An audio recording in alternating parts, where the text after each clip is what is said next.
봅시다.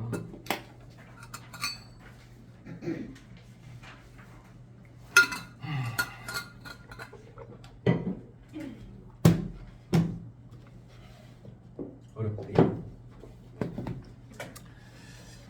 빨간 펜 꺼내고, 또이랑 세아도 빨간 펜 꺼내고.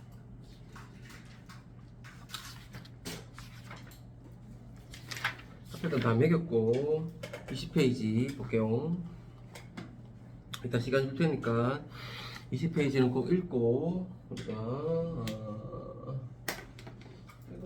마이크가 있었는데 어디 갔나? 왼쪽에 보면 주제 통합적 읽기의 방법이라고 있어. 그거 한번 읽어보고 주제 통합적 읽기는 같은 화제나 주제에 대해서 다른 입장이나 관점, 형식으로 쓰인 글들을 읽어보는 거거든.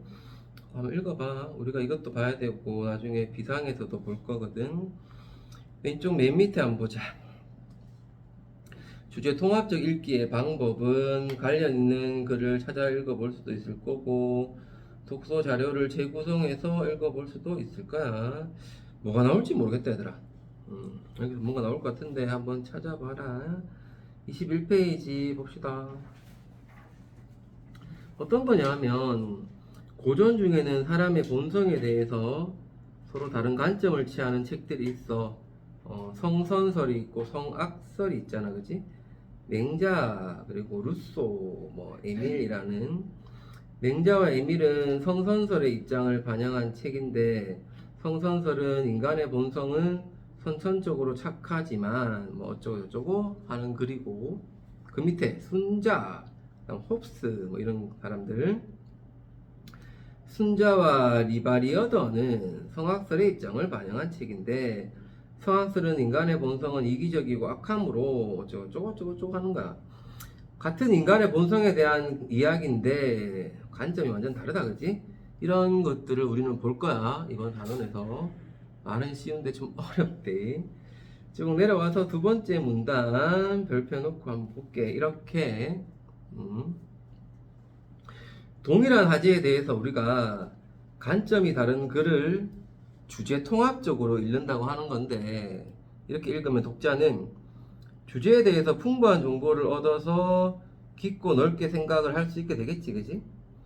예컨대 이제 맹자와 순자를 주제 통합적으로 읽는다면 독자는 두 관점을 비교하거나 대조할 수 있겠지, 그지? 비교, 대조 모르는 애들이 없지. 자신만의 관점을 형성할 수 있을 거야, 그지? 만약에 한쪽으로만 읽었다면 나는 무조건 좋아, 나는 무조건 나빠 하는 관점만 볼 수 있을 거야. 우리가 뭐 맹목적으로 읽는다 하는데 한쪽의 관점만 보면 안 되겠지. 우리는 좋다는 글도 읽어야 되고 나쁘다는 것도 읽어봐야 될 거야. 그래야지 우리는 자신만의 관점을 형성하면서 주체적으로 글을 읽을 수가 있을 거야. 또 관점이 같은 글이라 하더라도 관점이 같다 하더라도 뭐 둘 다 맹자와 에밀처럼 성선설이라 하더라도 주제 통합적으로 읽으면 형식의 어떤 차이도 있을 거고 어떤 여러 가지 세부적인 내용의 차이도 알 수 있을 거야. 그러면 주제에 대해서 더 깊이 있게 이해할 수도 있을 거고 이처럼 주제 통합적 읽기는 공통화제를 다룬 다양한 글을 읽으면서 화제에 대해서 깊이 있게 탐구를 하는 거야. 독자는 다양한 자료를 종합적이고 비판적으로 읽으면서 비판적으로 읽는 건 나쁜 게 아니다 얘들아, 그지? 뭐 좋은 거 좋다 하고 나쁜 거 나쁘다 하고 주체적으로 읽는 거지 비판적이라 해서 무조건 나빠 이거는 싫어 하는 게 아니야. 필요한 정보를 재구성해서 네모에 놓게 자신만의 주제로 형성하는 능력을 한번 길러 봅시다. 자, 어렵대. 분홍과 파랑 사이 사진을 한번 봅시다. 우리가 22페이지에 핑크하네. 이 학생 있고 우리 현경이 핑크 좋아하나? 나 완전 좋아하는데 장난 아닌데. 자, 오른쪽에 어떤 남자아이는 파란색이고 현경이 색깔이 안 보여서 그렇지. 자, 여성은 분홍, 남성은 파랑이라는 게 색상 코드거든. 색상 코드. 이런 색상 코드가 적용되고 있는 걸 이야기할 거야. 네모 좀 해놓고 별표하고 화살표하고 자꾸 해야 돼. 안 시켜도. 자, 한번 가보자 이제 천천히 현경아. 처음부터. 자, 쇼핑몰에 가서 어떤 실험을 해볼 겁니다. 우리는 어떤 실험을 할 거냐 하면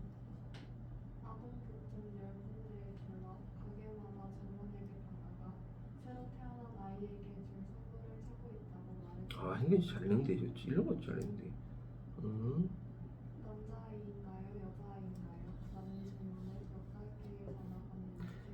자, 점원은 항상 이렇게 물을 거야. 남자아이인가요? 여자아이인가요? 라는 질문을 할 거야.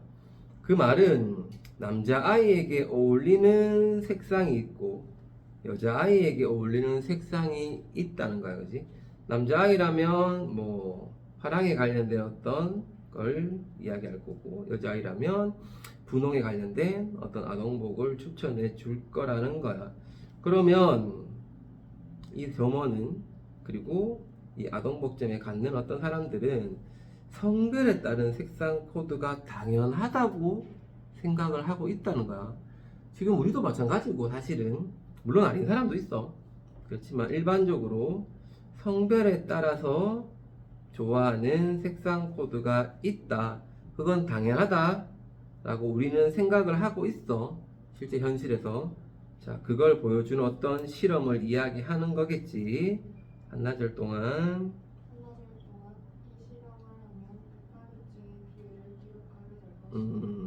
그렇지, 그지. 자, 그렇다면 왜 이런 색상 코드가 생겼을까? 언제부터 생겼을까? 왜 그럴까? 가보자잉.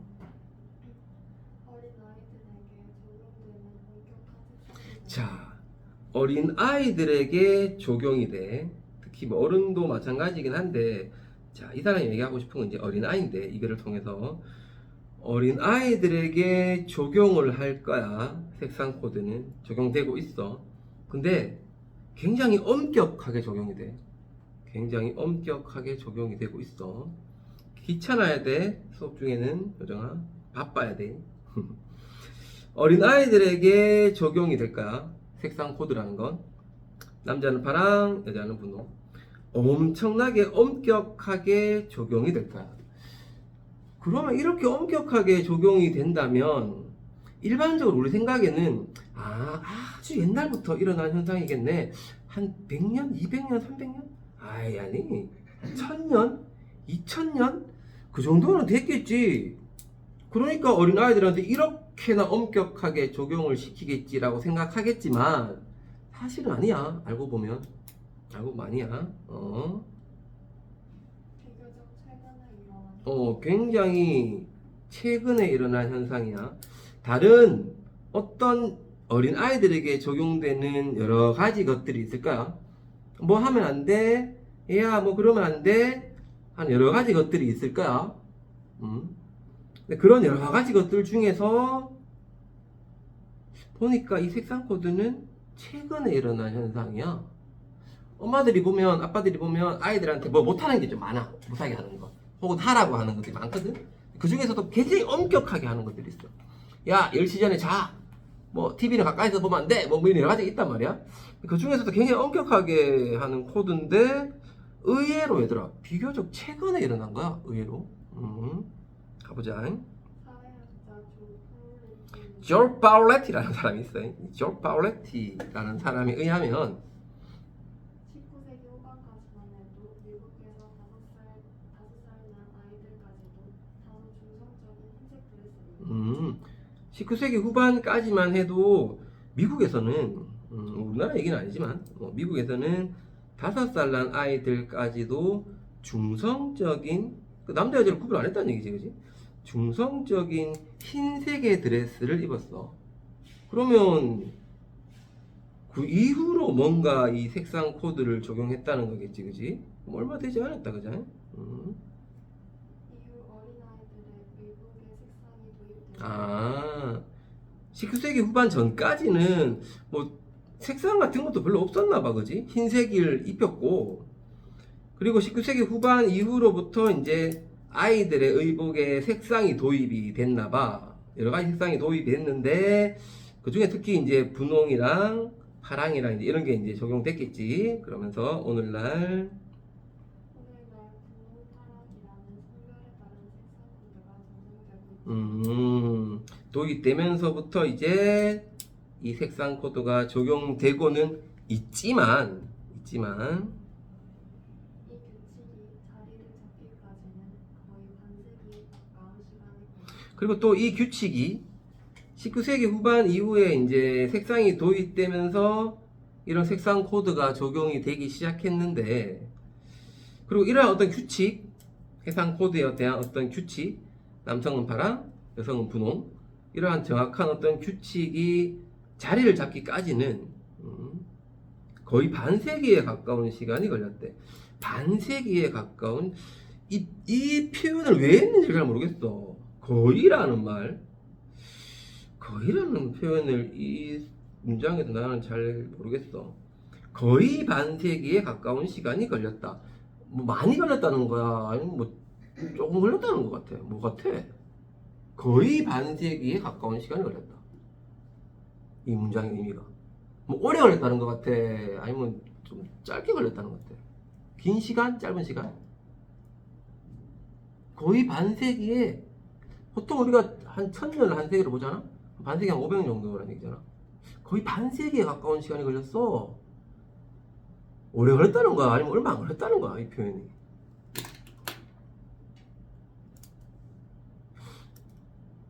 짧았다면 겨우 그랬을 거고, 길면 야 거의 이만큼이나 걸렸 이러거든 보통 표현은. 근데 이게 외국의 어떤 글을 이렇게 우리만화 말로 이렇게 바꾼 거거든 지금. 그래서 잘 좀 애매해, 그치? 거의 한번 오래 걸렸다는 표현이거든. 원래 짧게 했다면 겨우인데 거의는 좀 이제 길게 걸렸다는 의미거든 원래는. 잘 모르겠어. 잘 모르겠어. 일단은 표시를 좀 해보자. 반세기 500년이라는 시간을 어떻게 봐야 되지? 근데 아까 처음에 비교적 최근에 일어난 현상이라 했었고, 규칙이 자리 잡기까지 이만큼 걸렸다 했는데 잘 모르겠어 일단은. 근데 거의라는 표현을 써가지고 한번 가볼게 일단. 근데 일단은 한때 남자아이들의 것으로 선호되었다. 그리고 또 그 규칙이라는 것도 현대의 어떤 지금 규칙이라는 것도 처음부터 이게 만들어진 건 아닌 것 같아. 처음 이제 19세기 후반에 의복의 색상이 도입됐잖아. 도입되면서 바로 지금과 같은 색상 코드가 적용된 건 아닌 것 같아. 규칙이 좀 달랐던 것 같아. 처음에는 분홍색은 남자아이들 것이었대. 그리고 또 봐봐, 남자아이들의 것으로 선호됐대. 이 말은 뭐냐면 남자아이들이 좋아했다는 거야? 아니면 어떤 다른 존재들이 이건 남자아이들 거네 라고 좋아했다는 거야? 다른 존재가 좋아했다는 거야. 이 표현 자체가 지금 남자아이들의 것으로 선호됐대. 남자아이들이 정말로 이걸 좋아했다는 게 아니고 있잖아. 이건 남자아이들의 것으로 좋겠네 라고 누군가가 생각했다는 거 아니야? 그 누군가는 어른들이겠지. 사실은 그 물건을 사는 애들이 가가지고 나 이거 좋아요 사줘는 아닌 것 같아. 표현 자체가 지금 보면 남자아이들의 것으로 선호됐다 그랬잖아. 표현 자체가 지금 자꾸 다 적어야 된대 원영아. 겁나 적어야 돼. 겁나 적어 애들이. 자, 왜냐하면 이유가 있을 거야. 자, 그것은 열정과 용기를 상징하는 확고하고 강한 사랑에 가까운 색이다. 남자아이를 가진 엄마나 아빠들이 분홍색, 열정과 용기를 상징하는 확고하고 강한 빨강과 비슷한 색이네. 난 우리 아이를 열정과 용기를 상징하는 확고하고 강한 아이로 키울 거야. 넌 무조건 분홍색을 입든지 사든지 뭐 가까이 해 이랬겠지. 또 반대로 더 섬세하고 얌전하며 믿음과 평온의 상징인 파랑은 여자아이들의 부모님들은 파랑색 더 섬세하고 얌전한 색이지. 난 우리 딸을 섬세하고 얌전하게 키울 거야. 넌 무조건 파랑색이야. 뭔 천지 옷도 맨날 파란색 입혔겠지. 그지? 그렇게 선호됐대 처음에는. 자, 그러다가 20세기 중반에 20세기 중반이 지나서야 지금의 간섭이 자리를 잡은 거야.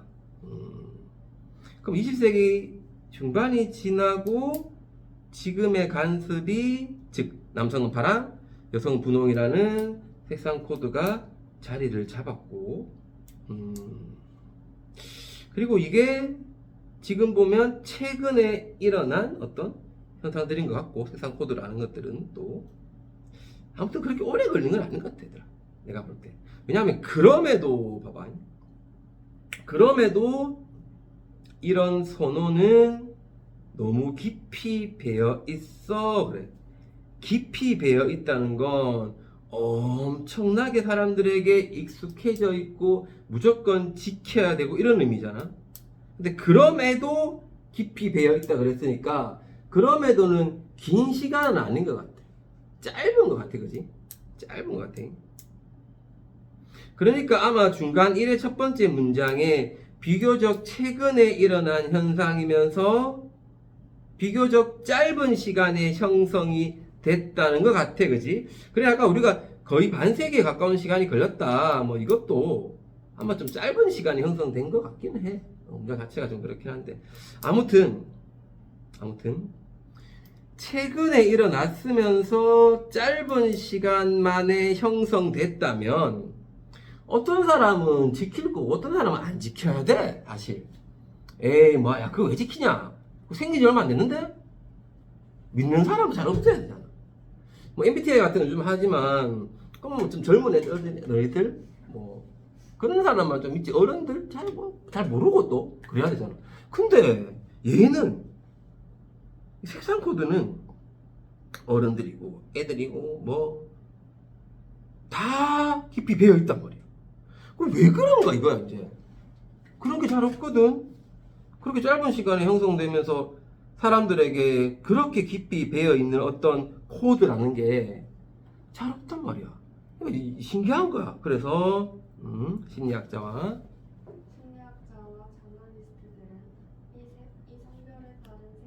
저널리스트들은 이 성별에 따른 색상 선호가 혹시 유전적인 건 아닐까? 우리 유전자가, 인간의 유전자가, 남자들의 어떤 유전자가, 우리 유전자 배웠잖아, 그치? 시킨 게 아닐까? 우리 비상에서 배운 것처럼.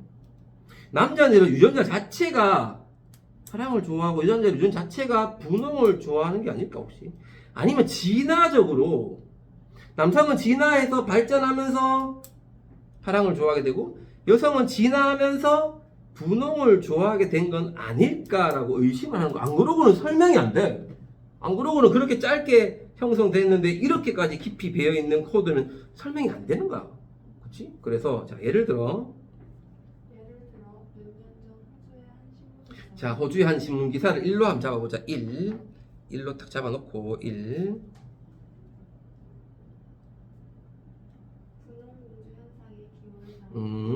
여자들은 분홍색을 왜 이렇게 좋아할까?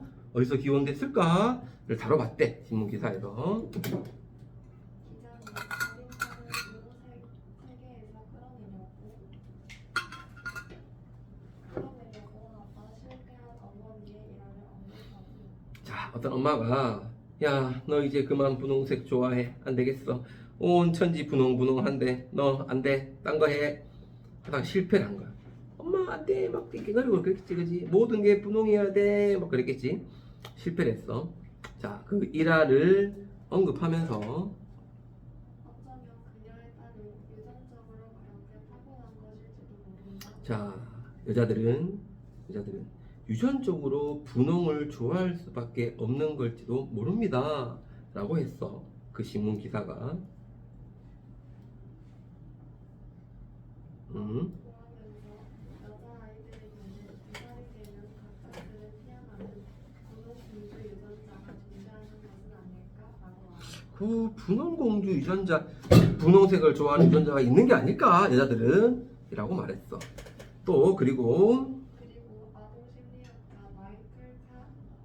카그레그. 박사에게 이에 대한 소견을 묻는다. 마이클 카그레그 박사를 2라고 두자. 마이클 카그레그 박사를 2라고 뒀을 때.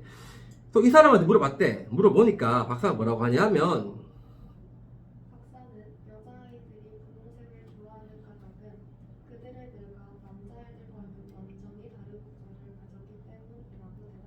네, 여자아이들이 분홍색을 좋아하는 까닭은요. 그 아이들, 여자아이들의 뇌가요.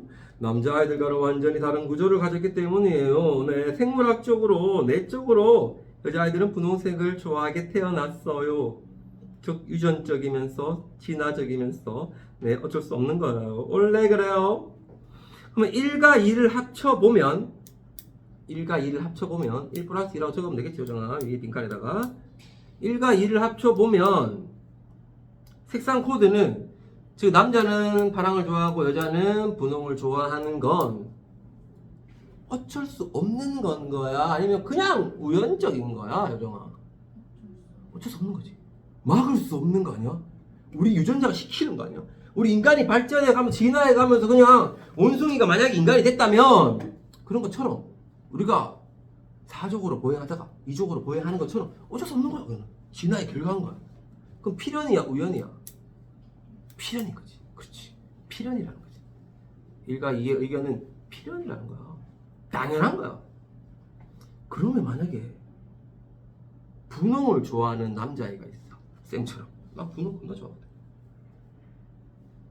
어리지. 파랑을 좋아하는 여자가 있어. 그럼 걔들은 유전적으로 이상한 애가 되는 거 아니야? 진화적으로 걔들은 이상한 애가 돼. 얘들이 맞다면. 그러니까 어른들은 뭐해? 그게 싫으니까 계속 강압을 시킬 거야. 그치? 자, 하지만, 가보자.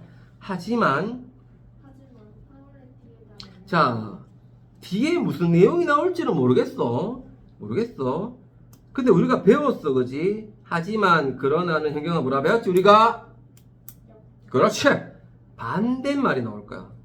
즉, 뭔지는 모르겠어. 근데, 하지만이 나왔으니, 이 파울레티라는 사람은 아니라는 말을 할 거야. 에이, 말도 안 돼. 뭐 유전이야, 뭐 진화야. 필연적인 거 아니거든요. 우연적인 거거든요. 뭐 어쩔 수 없는 거야. 어떻게 하다 보니 그래 됐겠지. 아니면 뭐 억지로 그래 뭐 만들었겠지. 뭐 어쩔 수 없는 거야. 말도 안 돼.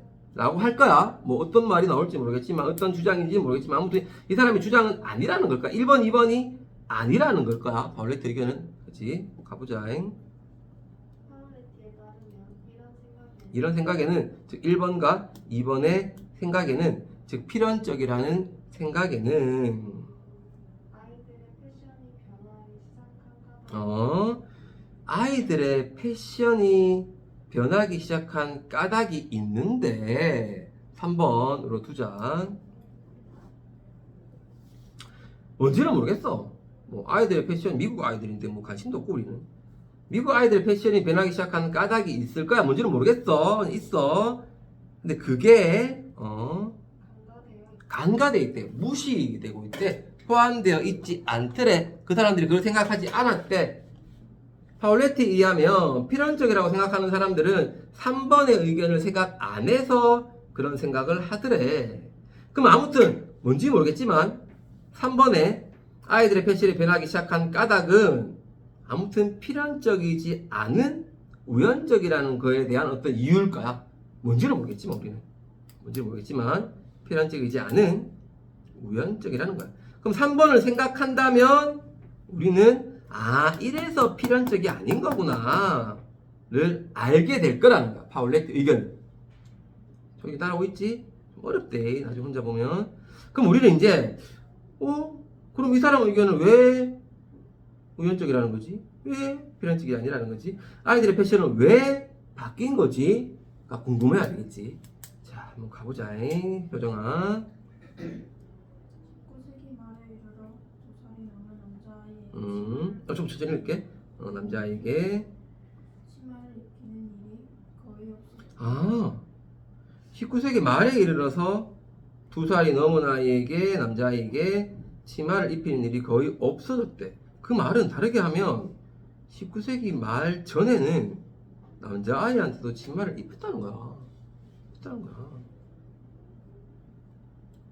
이는 단순한 일시적 변화가 아니라 자, 이건 뭘 말해주겠노 우리한테? 일시적인 어떤 단순한 변화. 남자아이한테 치마를 입히다가 그냥 안 입히게 됐어요 라는 그런 단순한 변화가 아닌 거지. 그냥 이 패션이 바뀐 거야. 바뀌다 보니까 이런 것들도 바뀌기 시작한 거야. 즉, 남성성과 여성성. 남성성, 여성성이라는 게 생물학적 요인에서 필연적으로 생겨난 것이 아니라는 생각을 반영하고 있다. 자, 남자에게 치마를 입히는 일이 거의 없어졌어. 이건 단순한 일시적 변화가 아니고 남성성, 여성성이라는 게 생물학적 어떤 요인에 의해서 필연적으로 생겨난 것이 아니다라는 생각을 반영하는 어떤 변화인 거야. 그러면 남성성이라는 것과 여성성이라는 것을 배워야 되는 거지. 이제 배워야 되는 거야. 생물학적 요인에 의해서 필연적으로 생겨난 게 아니라는 생각을 가지게 됐으니 그러면 남자는 좀 이렇고 여자는 이렇고 라는 이 구분을 할 필요가 있다는 생각을 하게 되는 거야. 잘 따라와야 돼. 이게 남자하고 여자는 얘들아 구분은 해줘야 돼. 차이점은 알아야 돼. 그치? 너희가 태어났어, 지구라는 곳에. 그리고 우리나라에 태어났어. 아, 이런 사람은 여성이라 하고 이런 사람은 남성이라 하네를 구분은 해야 돼. 어린 아이일 때, 그지? 근데 이걸 차별을 하면 안 돼. 구분하는 거하고 차별은 달라. 차이는 있을 수 있어. 근데 이거를 차별하자는 얘기가 아니야. 구분하자고 차별하자는 달라. 구분은 해야 되겠구나를 알게 된 거야, 사람들이. 구분할 필요, 그거를 배워야 되겠구나, 우리가. 그래서 아이들한테도 그걸 가르쳐야 되겠구나. 아무나, 남자아이한테도 막 치마 막 입히고, 그냥 여자아이한테도 그냥 계속 바지만 입히고, 이러지는 말고, 좀 어느 정도 구분은 시켜야 되겠구나, 애들한테. 이 개념이야. 야, 여자아이가 야, 남자가 뭔 치마를 입어. 이게 아니고. 야, 남자가 치마 입으면 안 된다. 어떻게 여자가, 이게 아니고.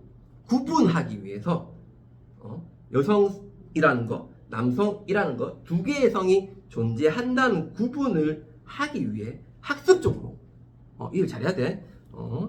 구분을 배워야겠구나는 필요성이 생긴단 말이야. 자, 이해. 이에 아동 심리학자들은 성부분은 학습될 수 있다. 그럼요. 성구분은 학습될 수 있습니다. 또한 꼭 그래야 한다. 꼭 그래야 돼요. 라고 말했단 말이야. 즉, 성의 역할이 바뀌는 것에 대한 불안 그리고 성부분이 학습될 수 있다는 생각. 여기까지 성의 역할이라는 게 바뀌는 것에 대한 어떤 불안감이 있었어.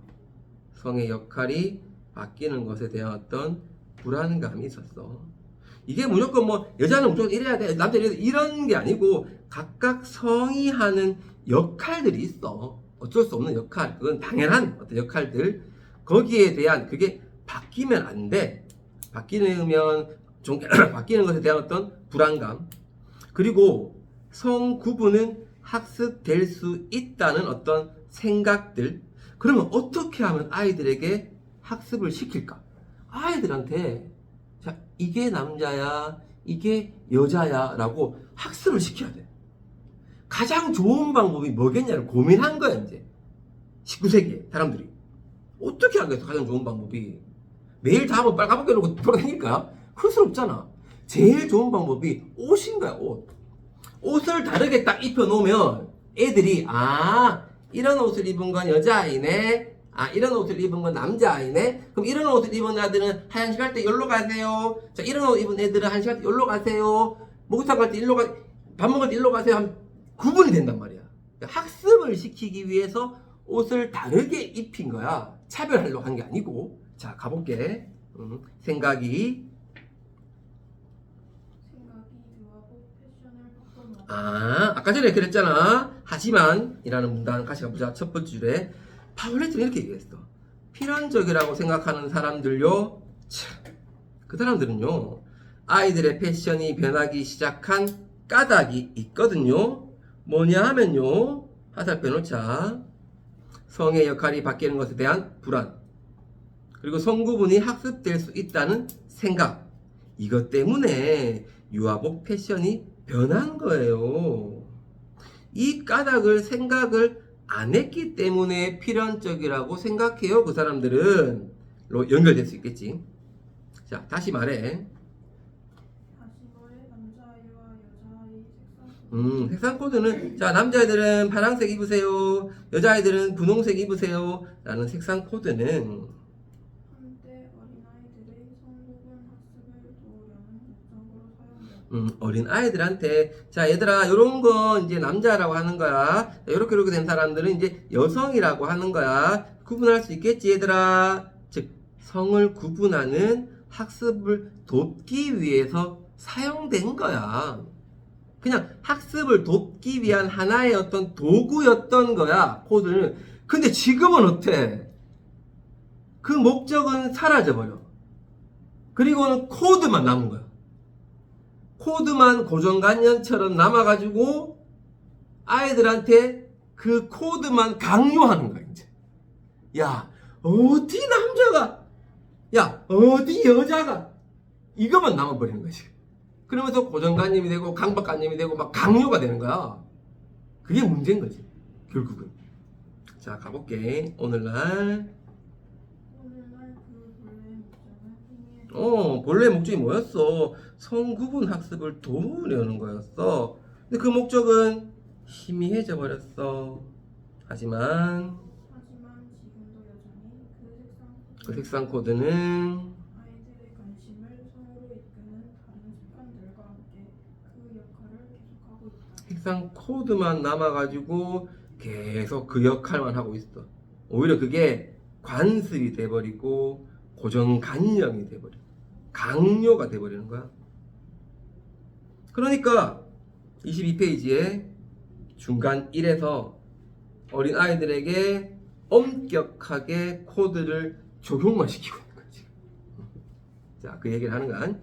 자, 중간 2 가보자. 계속 가면 된다, 정은. 왼손잡이인지 오른손잡이인지 아이가 태어난 순간 자, 왼손잡이를 여자아이라고 생각할 거고 우리는 오른손잡이를 남자아이라고 생각을 하고 읽을 거예요.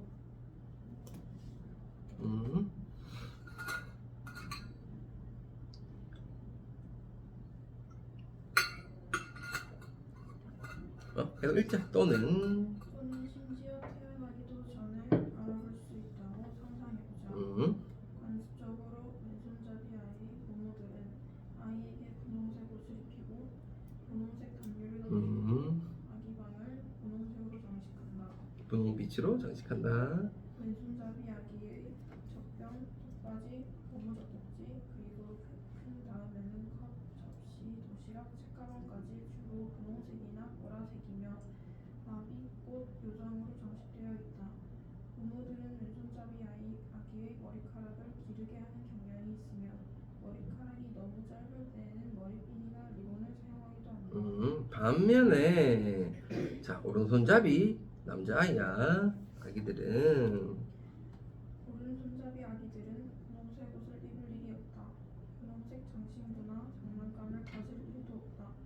오른손잡이 아기들에게는 파란색이 인기 있는 색상이지만 아이들이 크면서 분홍색이나 보라색을 제외하고는 모든 색을 받아들일 수 있다. 오른손잡이 아이들의 옷이나 다른 물건들에는 보통 자동차, 스포츠 장비, 우주 로켓이 그려져 있고 나비, 꽃, 요정은 결코 그려져 있지 않다.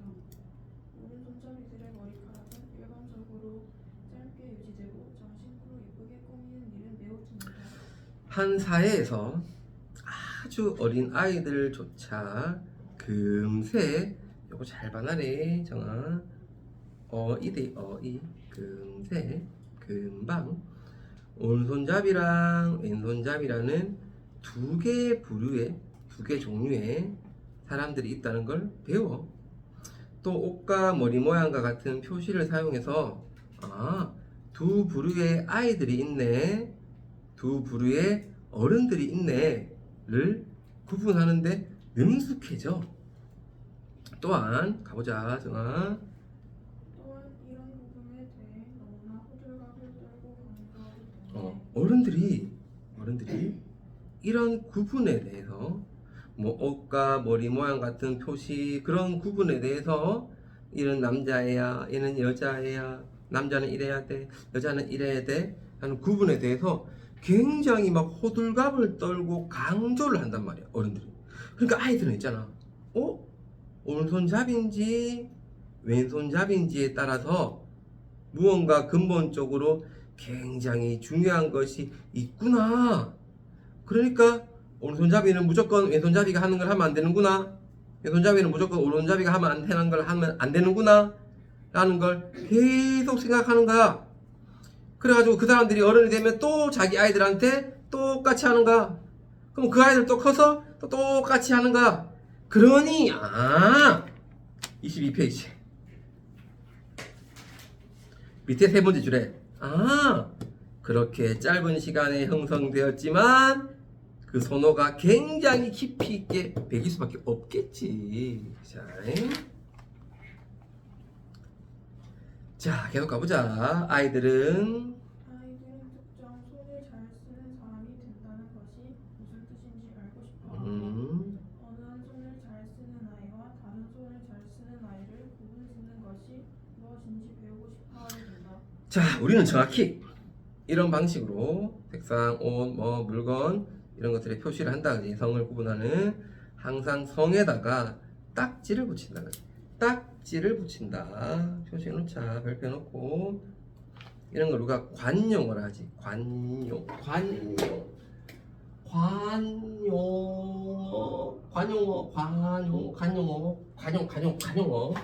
습관처럼 쓰이는 말들인데 두 개의 낱말이 붙어서 하나로 쓰이는 거. 이해돼? 예를 들면 정의는 아는 사람이 많아. 정의는 뭐 발이 넓어. 나는 그 일에서 이제 손 뗐어, 손 씻었어, 뭐 이런 것들. 두 개의 낱말이 붙어서 하나처럼 쓰이는 거. 이해됐어? 아이들 주변에 시간을 보낸 사람이라면 뭐 쭉쭉쭉 읽어보면 되고, 뭐 읽어보면 되고. 자, 25페이지에 오른쪽에 저 파워레티 색상 코드 한번 읽어볼게. 현경아 박스 읽어보자. 20세기 아동복 잡지나 백화점 소책자 등에서 남자아이에게는 분홍, 여자아이에게는 파랑을 권장하거나 아이의 눈동자나 머리색에 어울리는 색상을 권장합니다. 다르다 그지? 오늘하고 좀 달라. 오늘날과는 다른 색상 코드를 여러 군데에서 찾아볼 수 있었다. 20세기 중반에 들어서는 다시 중성적인 옷이 유행하였다. 이런 식으로 또 바뀌기도 하고. 그러다가 1980년대에 매출을 증진하려는 80년대에 대기업에서 얘들아, 대기업에서 옷을 파는 어떤 대기업에서 회사에서 어떻게 하면 또 매출을 우리가 올려볼까, 어떻게 하면 좀 돈을 더 많이 벌어볼까 고민을 했어. 그래서 엄마들한테, 아빠들한테, 애기들 가진 부모님한테 성별 차이를 한번 어필해볼까. 남자는 이래야 되고요, 여자는 이래야 돼요. 남자애들은 이런 색깔 옷을 입혀야 되고요, 여자애들은 이런 색깔 옷을 입혀야 돼요 하고 막 성별의 차이를 막 극대화시킨 거야. 남자애들은요 막 이러니까, 성향이 이러니까 이런 색이 좋아요, 여자애들은요 성향이 이러니까 이런 색이 좋아요 라면서 성별 차이를 막 오히려 부풀려 버리는 거야. 그러다 보니까 있잖아, 같은 제품을 성별에 따라서 다르게 판매해 버리는 거야. 그러니까 매출이 막 2배 이상씩 막 뛰어버리는 거야. 그런 식으로 마케팅 전략을 짜버렸어. 그러니 사람들 인식이 남자는 파랑이고 여자는 분홍이네 라는 색상 코드가 조금씩 자리를 잡기 시작했더래.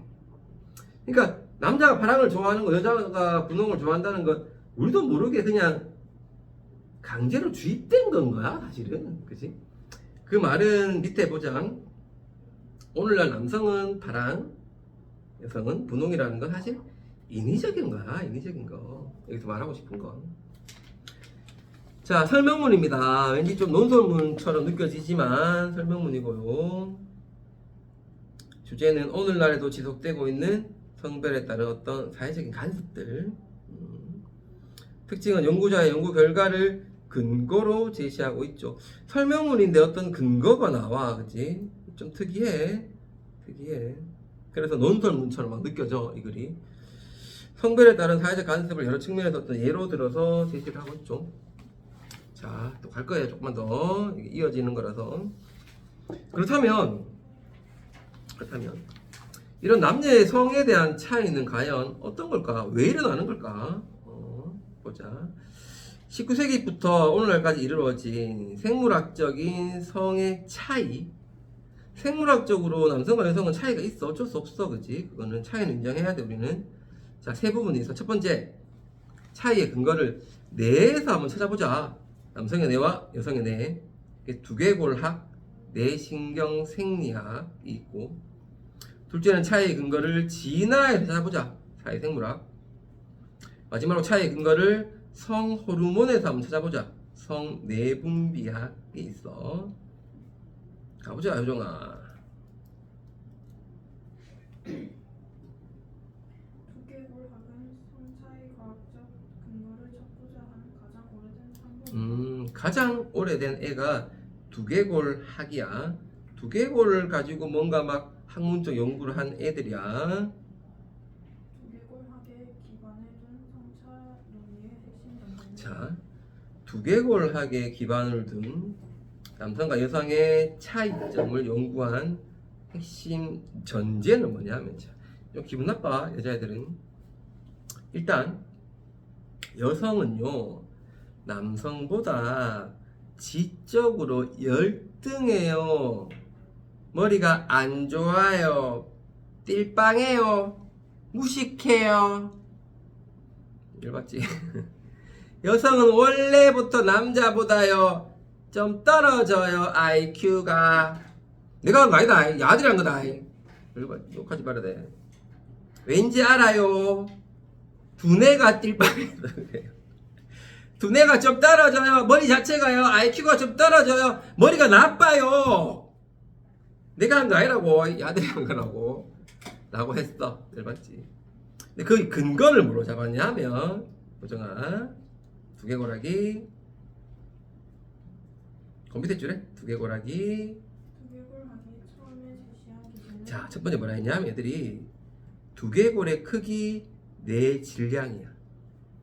야, 남자하고 여자하고 두개골 크기 봐. 여자가 더 작잖아. 내 여자가 더 작잖아.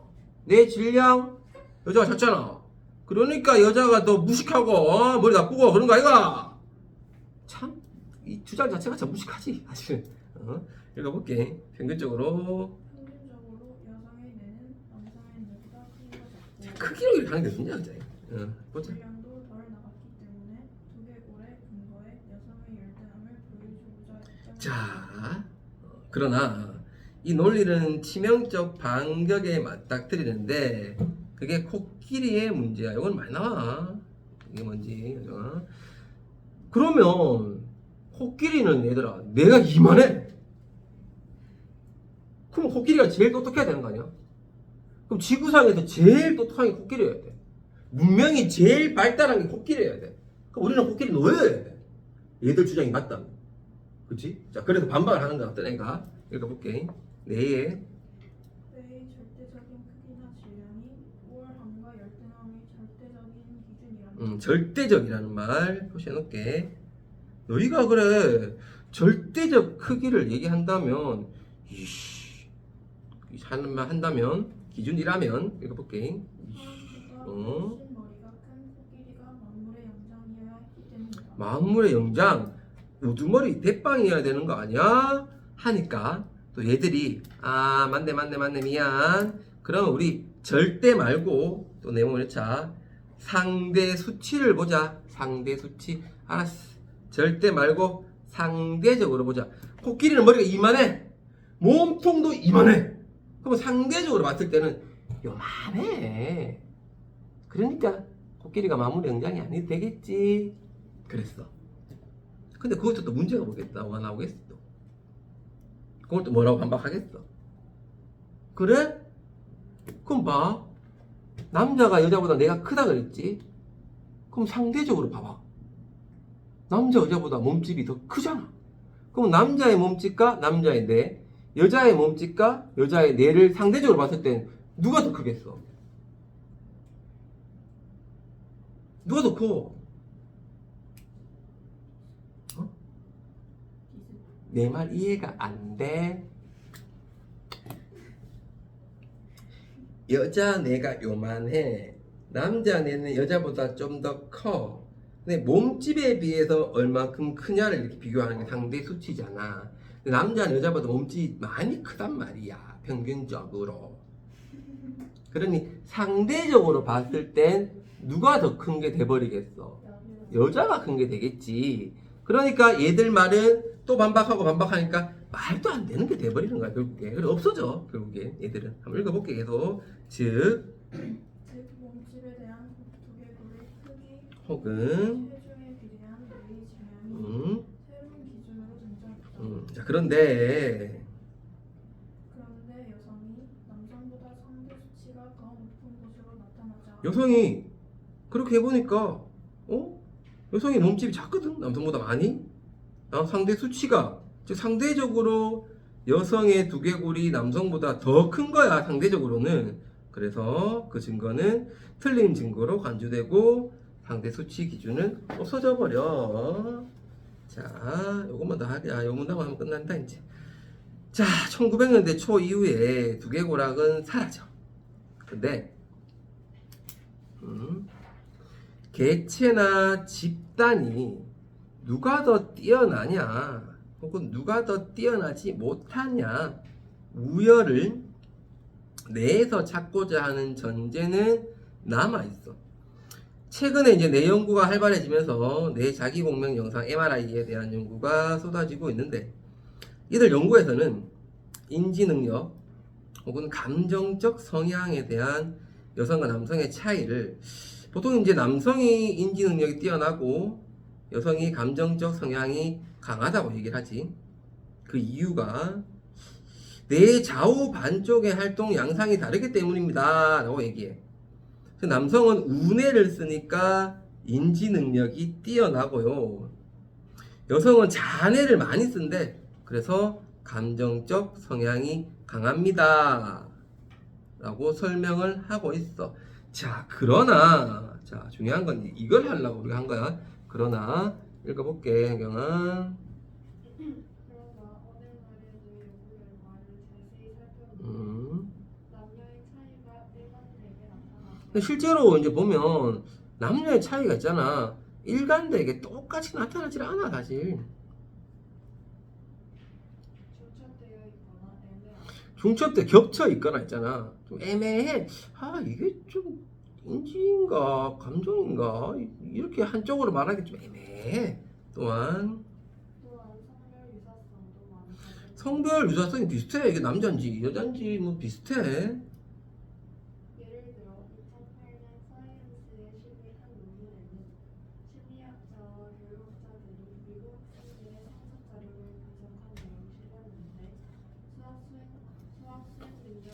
수학 수행 능력을 살펴봤는데 수학 수행 능력은 보통 인지 능력이거든. 인지 능력. 그러면 남녀 학생을 비교해 보면 남자 학생들이 더 뛰어나야 되는데 남녀 학생 사이의 차이보다는 유사성이 많다는 내용. 차이가 안 나. 비슷하더래. 똑같다는 거야. 자 그럼에도 뇌 연구 분야에서 성별 차이를 발견하고자 하는 욕망은 자, 이 문단이 제일 중요하거든. 내가 가볼게. 그럼에도 많이 나오지. 내 연구 분야에서 성별 차이를 발견하려고 해. 사람들이 발견하려고 하는 욕망이 엄청나게 커. 자, 이러한 경향은 왜 생기냐 하면, 자, 이러한 경향은 이들 연구가 사회적인 성별 고정관념을 전제로 해.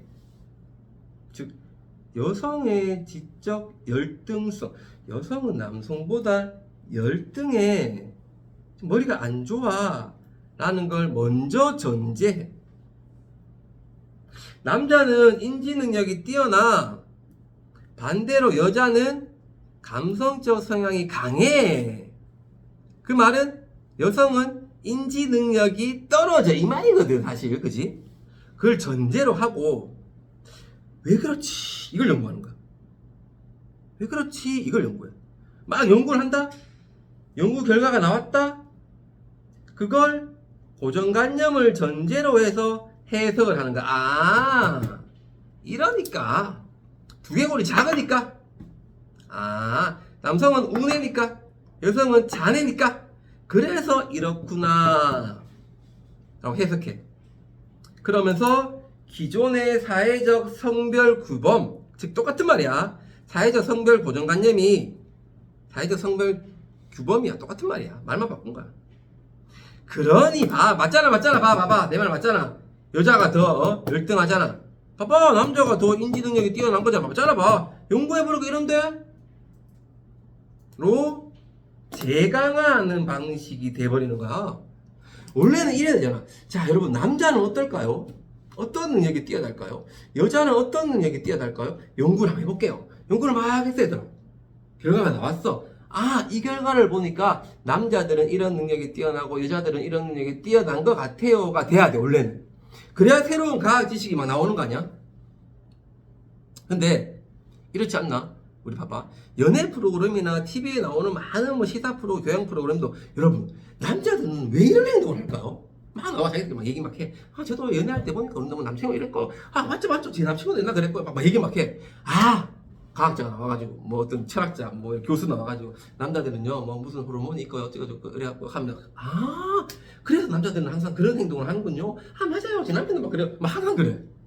하고 또 반대로, 아, 여친구가 어쩌고저쩌고 막 하면 또 막 자기들 이렇게 해서, 아, 그래서 여자들은 이런 행동을 하고 이런 말을 해요. 아, 그래서 여자친구가 이런 행동했구나. 아, 우리 마누라가 그래서 맨날 이런 아침에 이런 행동을 하는구나. 항상 이래. 정해놓고 이걸 왜 하는지를 연구하고, 아, 이래서 이 행동을 하는구나. 아, 그러니 남자는 이렇고, 그러니 여자는 이렇구나를 더 강화시켜, 항상.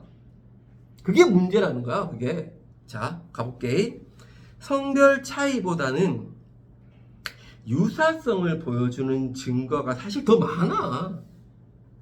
그러면 차이에 대한 연구를 많이 해야 돼? 유사성에 대한 연구를 많이 해야 돼? 우리는 유사성이지. 근데 차이에 대한 연구가 유사성에 대한 연구보다 더 많이 연구돼. 또 대중매체에서도 차이를 더 많이 얘기하지 유사하다는 얘기를 안 해. 그럼 재미가 없거든. 남자 여자는 왜 다를까요? 뭐 이러잖아. 그래야 재밌거든. 자, 이것은 성차에 대한 과학적 지식이 생산되는 사회적인 맥락, 방금 얘기한 거야. 그 두 번째 줄부터 세 번째 줄까지 사회적 성별 고정관념을 전제하고 그에 따라 연구 결과를 해석하여 기존의 사회적 성별 규범을 재강하는 방법 나타난다. 이게 사회적 맥락이야. 이런 맥락을 고려해야지 나타나는 이유를 우리가 알 수가 있는 거야. 그러니까 뭔가 연구를 해서 새롭게 막 하는 게 아니야. 그걸 막 공고히 하려고, 강화하려고 막 해석을 하는 거야. 그러니 바뀌겠냐? 안 바뀌지. 그러니까 그게 차이가 되고, 차별이 되고, 고정관념이 되고, 남자는 이래야 되고, 여자는 이래야 되고, 그렇지 않은 사람은 이상한 사람이 되고, 계속 그렇게 될 수밖에 없는 거야. 자, 그 다음에 이제 뭐 사회생물학 쪽에서, 그리고 성내분비학 쪽에서 뭐 이야기하는 거고, 결론은 이제 이 부분도 이제 성차별에 대해서 어떻게 연구하느냐 하는 거야. 일단은 다시 한번 읽어보고, 좀 어려워. 읽어보고 24페이지까지는 무조건 풀어가지고 와야 될 거고, 다음 시간에는 이제 이 파트를 한 번에 쭉 끝낼 거고, 쭉 끝내면 다음 화요일 나와서 쭉 끝내서 이제 43까지 더 숙제를 쭉 낼 거고, 다음 시간에 평가 문제집 너가 해갖고 와야 돼. 비상 해서 같이 매길 거야. 아직 안 끝났어. 오늘 한 번 다시 한번 읽어봐.